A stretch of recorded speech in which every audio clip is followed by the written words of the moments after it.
Hello, welcome to সফল academy. Sourav স্যারের ক্লাসে তোমাদের সকলকে অভিনন্দন। আমরা আসন্ন যে পরীক্ষাগুলো আসছে, পুলিশের কনস্টেবল, এসএসটি পরীক্ষা, এই সমস্ত আপকামিং এক্সামগুলোর জন্য কিছু ইম্পর্টেন্ট ম্যাথের টপিক আমরা ডিসকাস করবো ওয়ান বাই ওয়ান। তো আজকে আমরা নাম্বার সিস্টেমে কিছু ইম্পর্টেন্ট কোশ্চেন তোমাদের জন্য নিয়ে এসেছি, যেগুলো আপকামিং পরীক্ষার জন্য খুবই ইম্পর্টেন্ট। তো আসলে আমরা শুরু করি। যে কোশ্চেনটা আছে নাম্বার ওয়ান, এখানে বলছে the difference between the place value of 7 and 3 in the number 527435। অর্থাৎ এই যে নাম্বার যেটা দেওয়া আছে এখানে, যেটা আছে এখানে 527435, এই সংখ্যার মধ্যে যে 7 এবং 3, এই 7 এবং 3 যে স্থানীয় মান, সেই স্থানীয় মানের পার্থক্য কত হবে? তাহলে 7 এখানে আছে একক, দশক, শতক, হাজার, অর্থাৎ unit place, 10 place, 100 place, 1000 place. তাহলে সেই প্লেসে 7 আছে, তাহলে 7 এর তাহলে এখান থেকে স্থানীয় মান হচ্ছে আমাদের 7000। আর 3 এর দেখো এখান থেকে 3 আছে আমার 10 প্লেসে, মানে দশকের স্থানে, তাহলে 3 এর তাহলে স্থানীয় মান হচ্ছে আমার 30। তাহলে এই দুটোর মধ্যে যদি ডিফারেন্স করতে হয়, পার্থক্য করতে হয়, আমাদের তাহলে মাইনাস করলে আনসার চলে আসছে 6970। That is option number C is the correct answer. আচ্ছা, আমরা 2 নম্বর কোশ্চেনে চলে এসেছি। সেকেন্ড যে কোশ্চেনটা, সেখানে বলছে the number of prime factors of 6 to the power 5 into 8 to the power 3 into 9 to the power 7। অর্থাৎ এখানে কতগুলো মৌলিক উৎপাদক আছে আমাকে ক্যালকুলেশন করতে হবে। তাহলে প্রথমে দেখো 6 কে যদি আমি এখান থেকে এক্সপ্যান্ড করি, তাহলে লিখতে পারি 6 কে 2 into 3 whole to the power 5 into, একইভাবে এই যে 8 আছে, 8 কে এখান থেকে আমি কি লিখতে পারি, 8 কে লিখতে পারি 2 into 2 into 2 whole to the power 3 into 9 কে লিখতে পারি 3 into 3 whole to the power 7। তাহলে এখান থেকে আমাদের 2 কতগুলো আছে, 5 আছে, 5টার 2 আছে, 3 আছে আমাদের এখান থেকে 5টা, এখান থেকে 2 পাচ্ছি 3টে, একইভাবে 2 পাচ্ছি 3টে, 2 পাচ্ছি 3টে, 3 পাচ্ছি আমাদের 7টা, 3 পাচ্ছি 7টা। তাহলে টোটাল কতগুলো মৌলিক উৎপাদক আছে দেখো। এই যে সংখ্যাগুলো 2 3 2 3, এরা সবাই হচ্ছে মৌলিক সংখ্যা বা প্রাইম নাম্বার। তাহলে এদের যদি সমষ্টি করি, তাহলে সেটাই হচ্ছে আমার আনসার হবে। তাহলে 5 plus 5 plus 3 plus 3 plus 3 plus 7 plus 7। তাহলে এখান থেকে আনসার হচ্ছে আমার option number B, that is 33 is the correct answer.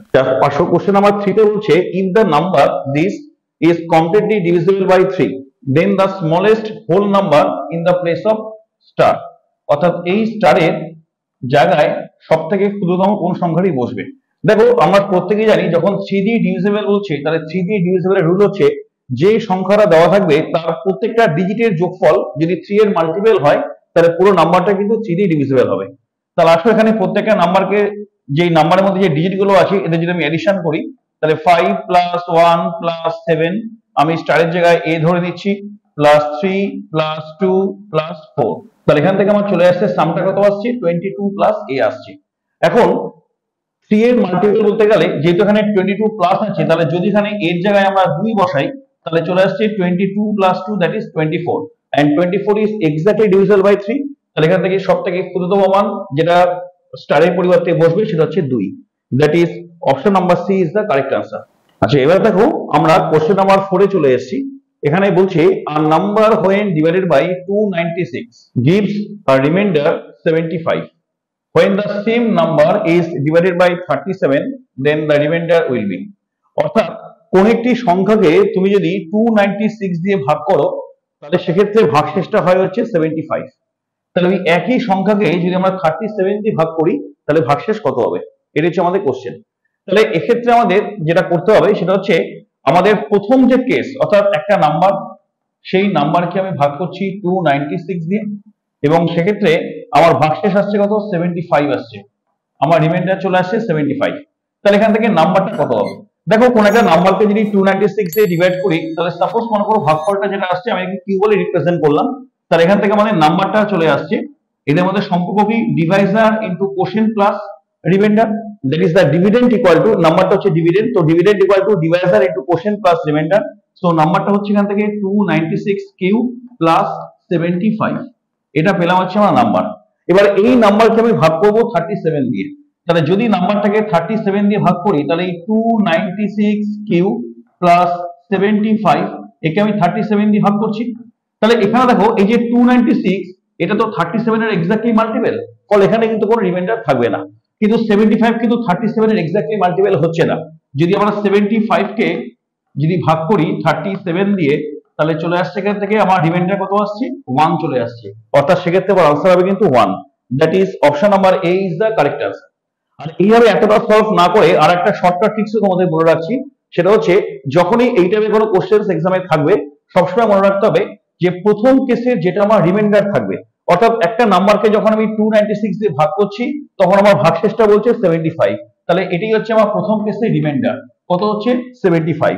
এই প্রথম কেসের রিমাইন্ডারকে আমি ভাগ করব সেকেন্ড কেসের ডিভাইজার দিয়ে, অর্থাৎ সেকেন্ড কেস কোনটা না, যখন বলছি যদি ওই একই সংখ্যাকে 37 দিয়ে ভাগ করা হয়, তাহলে এটা হচ্ছে আমার সেকেন্ড কেস, তাহলে এই কেসের ডিভাইজার কত হচ্ছে 37, তাহলে প্রথম কেসের রিমাইন্ডারকে আমি সেকেন্ড কেসের ডিভাইজার দিয়ে ভাগ করে দেবো, তাহলে সরাসরি আমি আনসার কিন্তু পেয়ে যাচ্ছি 1, that is option A is the correct answer.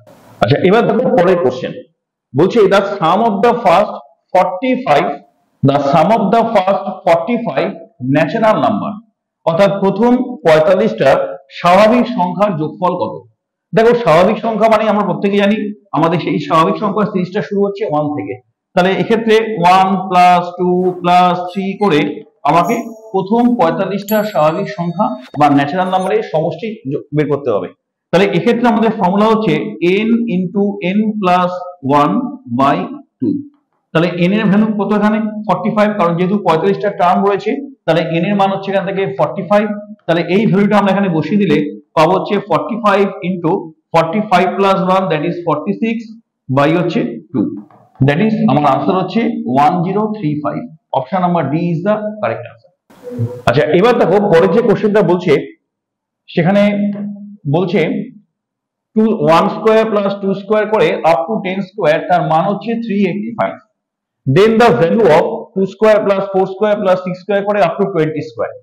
তাহলে এখানে একটা জিনিস দেখো, এই যে যেটার মান আমাকে ক্যালকুলেশন করতে বলছে 2 square plus 4 square plus 6 square করে বলছে আপ টু 20 স্কয়ার। তাহলে এখানে দেখো একে যদি আমি এক্সপ্যান্ড করি তাহলে এটা হচ্ছে 4, এটা 16, এটা 36, এইভাবে যদি মুভ করি লাস্টে আসছে কত 400। তাহলে যদি আমি এখান থেকে 4 কমন নিয়ে নিই, কারণ 2 স্কয়ার মানে 4 যদি কমন নিই তাহলে পড়ে থাকছে এখানে ইনারে কত আসছে, এখানে ভেতরে পড়ে থাকছে হচ্ছে ব্র্যাকেটের মধ্যে 1 থাকছে, তারপর পড়ে থাকছে হচ্ছে 4, পড়ে থাকছে হচ্ছে এখান থেকে 9, ঠিক একইভাবে আমার চলে আসছে কিন্তু 100 পর্যন্ত। তাহলে এটা হচ্ছে 4 ইন্টু এটা হচ্ছে আমার 1 square plus 2 square plus 3 square, এইভাবে আসছে আপ টু 10 স্কয়ার। তাহলে এই যে ভ্যালুটা, এই ভ্যালুটি আমাকে প্রশ্নে দেওয়া আছে 385, তাহলে আমাদের আনসার হবে 4 ইন্টু 385, দ্যাট ইজ এটাকে সলভ করলে আমরা আনসার পাবো 1540। So option number C is the correct answer.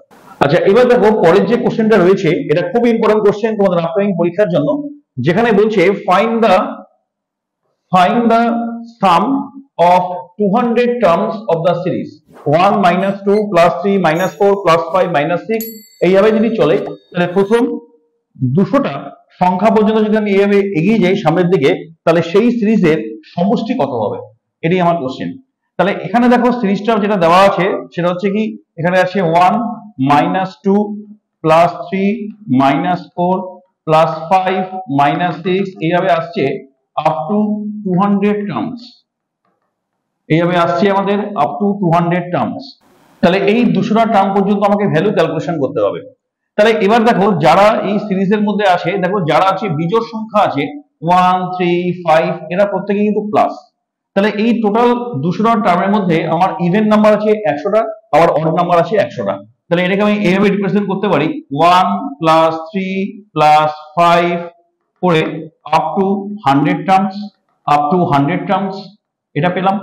আবার দেখো যারা ইভেন নাম্বারের সিরিজ রয়েছে -2 -4 -6, এখান থেকে যদি আমি মাইনাসটা কমন নিয়ে নিই তাহলে চলে আসছে 2 প্লাস 4 প্লাস 6, এইভাবে আসছে আমাদের আপ টু 100 টার্মস। যেহেতু আমাকে 200টা টার্মের সমষ্টি চাইছে এবং সেই 200টা টার্ম যেহেতু কনসিকিউটিভ অর্ডারে রয়েছে তাহলে তার মধ্যে অড নাম্বার হচ্ছে 100টা, ইভেন নাম্বার আছে 100টা। তাহলে প্রথমে আমি অড নাম্বারে একটা সিরিজ তৈরি করলাম 100টা টার্ম পর্যন্ত নিয়ে, আবার মাইনাস কমন নিয়ে একটা ইভেনের সিরিজ পেলাম যেখানে আমাদের 100টা টার্ম কিন্তু রয়েছে। আমরা প্রত্যেকেই জানি যে 1 প্লাস 3 প্লাস 5 করে যে অড নাম্বার যেটা স্টার্টিং হচ্ছে 1 থেকে, তাহলে 1 থেকে শুরু করে আপ টু n পর্যন্ত যে অড নাম্বার গুলো রয়েছে তাহলে যদি সমষ্টি করি সেটা হবে হচ্ছে n স্কয়ার।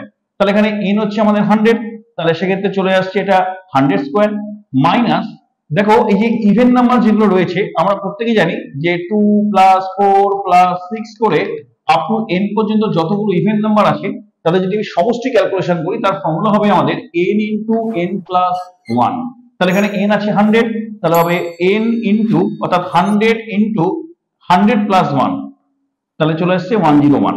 তাহলে এখান থেকে দেখো আমি যদি 100 কে কমন নিই, যদি 100 টা কমন নিই তাহলে থাকছে 100 মাইনাস 101, দ্যাট ইজ এখান থেকে আসছে 100 আর এখান থেকে ডিফারেন্স করলে কত আসছে -1 চলে আসছে। তাহলে আমাদের ফাইনাল আনসার চলে আসছে -100। আমাদের ফাইনাল আনসার আসছে -100, that is option number B is the correct answer. আচ্ছা এবার দেখো কোশ্চেন নাম্বার 8 এ এখানে আমাদের বলছে যে if the number this is completely divisible by 11, then the smallest whole number in place of star, অর্থাৎ এই স্টারের পরিবর্তে কত বসবে। দেখো এই যে নাম্বারটা আছে 97251, এটাকে আমি a ধরে নিচ্ছি, এটা হচ্ছে 6। এই পুরো সংখ্যাটা যদি 11 এ মাল্টিপল হয় তাহলে সেক্ষেত্রে আমরা কি জানি, যারা অড প্লেস আর ইভেন প্লেস এদের সাম করতে হবে। অর্থাৎ এক্ষেত্রে দেখো 6 1 2 9, প্রথমে এদের যদি আমি সাম করি 9 প্লাস 2 প্লাস 1 প্লাস 6, আর ইভেন প্লেসে যারা আছে তাদের যদি আমি সাম করি অর্থাৎ 7 প্লাস 5 প্লাস 8, তাহলে এই যে অড প্লেসে যে ডিজিট গুলো রয়েছে তাদের সাম করলাম, ইভেন প্লেসে যে ডিজিট গুলো রয়েছে তাদের সাম করলাম, দুটো আমি ডিফারেন্স করব, দেখতে হবে সেই ডিফারেন্সটা কত আসছে। তাহলে এখানে আমার ডিফারেন্স চলে আসছে 18 মাইনাস এখানে চলে আসছে আমার 12 প্লাস 8। এবার আমরা প্রত্যেকেই জানি যে অড প্লেসের ডিজিটের সাম আর ইভেন প্লেসের ডিজিটের সাম এই দুটো ডিফারেন্স যদি 0 হয় বা 11 হয় বা 11 এর কোনো মাল্টিপল হয় তাহলে অবশ্যই সেই নাম্বার কিন্তু 11 দিয়ে ডিভিজিবল হবে। তাহলে এখানে আমি ডিফারেন্স পাচ্ছি কত, 18 মাইনাস 12 প্লাস 8। এবার দেখো যদি এর জায়গায় আমি 6 বসাই, আমার অপশন এখানে 6 রয়েছে, যদি এর জায়গায় 6 বসাই তাহলে চলে আসছে 18 মাইনাস 18, দ্যাট ইজ 0। অর্থাৎ কন্ডিশনকে স্যাটিসফাই করতে গেলে আমার স্টারের যে ক্ষুদ্রতম মান সেটা হবে হচ্ছে 6, that is option number A is the correct answer. আচ্ছা নেক্সট কোশ্চেন দেখো, বলছে the difference between the squares of two consecutive even integer is always divisible by, অর্থাৎ পরপর জোড় সংখ্যাগুলোর বর্গের পার্থক্য সর্বদা কত দিয়ে বিভাজ্য হবে। তাহলে দেখো যদি আমরা কনসিকিউটিভ ইভেন নাম্বার বলতে আমরা কি বুঝি, 2 4 6 8। এবার এদের যদি আমি ডিফারেন্স করি, এদের যদি আমি প্রথম আমাকে বলছি বর্গ করতে হবে, যদি বর্গ করি তাহলে এটা হচ্ছে আমার 4, আমি এখান থেকে স্কোয়ার করছি, এটা 4, এটা 16, এটা 36, এটা 64। এবার বর্গের পার্থক্য বলছি, তাহলে এদের ডিফারেন্সটা কত আসছে, 12 আসছে, এই ডিফারেন্সটা কত আসছে, 20 আসছে, এই ডিফারেন্সটা কত আসছে, 28 আসছে। তোমরা লক্ষ্য রাখো 12 20 28 এই তিনটে নাম্বার কিন্তু অলওয়েজ কিন্তু আমার 4 দিয়ে ডিভিজিবল হবে। তাহলে সেক্ষেত্রে আনসার হবে অপশন নাম্বার ডি, অর্থাৎ 4 ইজ দ্য কারেক্ট আনসার। আচ্ছা নেক্সট দেখো কোশ্চেন নাম্বার 10, বলছে if n is a natural number then 6n square plus 6n is always divisible by, দেখো 6n square plus 6n এটা কত দিয়ে বিভাজ্য হবে। আমাকে অপশনস দেওয়া আছে 6 অনলি, 6 and 12 বোথ আছে, এখানে 12 অনলি আছে, 18 অনলি আছে। দেখো এগুলোর ক্ষেত্রে আমরা যেটা করব সেটা হচ্ছে n এর ভ্যালু প্রথমে 1 বসাও, যদি n = 1 হয় তাহলে n 1 হলে কত হচ্ছে, এখান থেকে 6 * 1 স্কয়ার মানে 1 প্লাস 6 * 1 তাহলে চলে আসছে 12। এবার যদি আমি n এর জায়গায় 2 বসাই, যদি n এর জায়গায় আমি 2 বসাই তাহলে হচ্ছে 6 * 2 স্কয়ার প্লাস 6 * 2, তাহলে এখান থেকে 4 4 6 24, 24 আর 12 চলে আসছে 36। ঠিক একই ভাবে দেখো যদি আমি n এর জায়গায় 3 বসাই তাহলে আসছে 6 * 3 স্কয়ার প্লাস 6 * 3, তাহলে এখান থেকে চলে আসছে আমার 54 চলে আসছে, আর এখান থেকে চলে আসছে আমার 18, দ্যাট ইজ চলে আসছে 72। তোমরা লক্ষ্য রাখো 12 36 আর 72 এরা অবশ্যই কিন্তু 6 এর মাল্টিপল, এরা অবশ্যই কিন্তু 12 এরও মাল্টিপল। তাহলে সেক্ষেত্রে আমাদের আনসার হবে option number B, both 6 and 12।